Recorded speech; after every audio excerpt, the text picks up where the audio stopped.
है ये किसी को नहीं पता, मुझे आया था, मैं बता रहा हूँ टेंशन आता कैसे है। एक दिन मैं रास्ते से जा रहा था, मैं मस्त मौला आदमी, मेरे को कोई टेंशन नहीं थी। पर एक दिन मैं रास्ते से जा रहा था तो एक खूबसूरत लड़की ने मुझ जैसे खूबसूरत आदमी से लिफ्ट मांगा।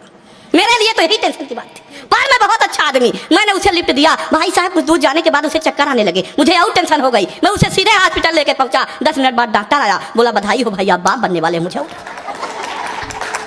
बोला बधाई हो भाई आप बाप बनने वाले हो। मुझे और टेंशन हो गई। मैंने कहा खराब नहीं, होने वाले बच्चे का बाप मैं नहीं हूँ। तभी वो लड़की आ गई, बोली नहीं यही है, तो और टेंशन हो गई। भाई साहब मेरा मेडिकल चेकअप कराया गया, रिपोर्ट ये आई मैं तो कभी बाप नहीं बन सकता, और टेंशन हो गई।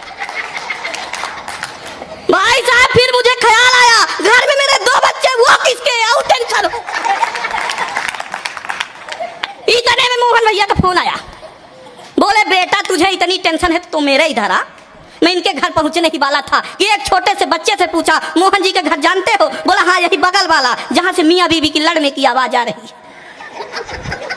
मैंने पूछा तुम उन्हीं के बेटे हो? बोला इसी बात पे तो अंदर झगड़ा चल रहा था, और टेंशन हो।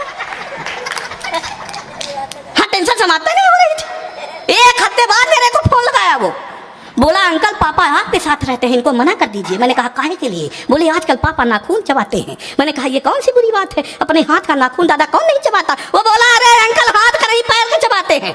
मैं बोला संभव ऐसा हो ही नहीं सकता, और अपने पैर का नाखून तो कोई चबा ही नहीं सकता। वो बोला अरे अंकल अपने पैर का नहीं मम्मी के। कब कौन सी घटना घट जाए, लेकिन समय की अपनी सीमा है, और सीमा पार होकर सचिन के पास आ गई है। उस पर मैं कोई टिप्पणी नहीं करूंगा, मेरी आदत भी नहीं है।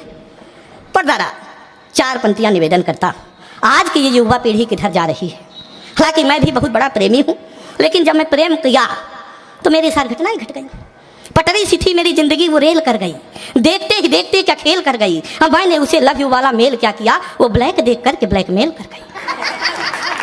अरे दादा मतलब अंगूठा समझ के रखा था, वो साइन निकल गई। और मैं पेप्सी लेके बैठा, वो वाइन निकल गई। मैं पेप्सी लेके बैठा, वो वाइन निकल गई। और जिस फोटो को देख करके मैं झूम रहा था, जब सामने मिली तो वो डाइन निकल गई। घटनाएं घट जाती। वो लड़की प्यार करके, मतलब गरीबों का प्रेम सफल नहीं हो सकता, कोई नौकरी वाला उड़ा ले जाएगा। वो लड़की प्रेम करके फाइन निकल गई, किसी और की बाहों में वो ज्वाइन निकल गई। और जिस प्लाट पर यार मेरी नजर थी, उसी से यार रेलवे लाइन निकल गई। फिर भी मैं कुछ ना कुछ लाया। मैंने मोहन दादा से जाके पूछा, मैंने दादा आप क्या लाए? बोले मैं पटाखा लाया। फिर मैं ललित भाई से पूछा, बोले मैं फुलझड़ी लाया। तो फिर मैं क्या लाया? काला तो खुद था ही मैं, घर वाइट उठा लाया। सब रंग कह रहे थे, मैं राइट उठा लाया। ये लोग घर में लाते हैं पटाखा फुलझड़ी, मैं पूरा डायनामाइट उठा लाया। अब डर इस बात का है कि जिस दिन न फट जाए।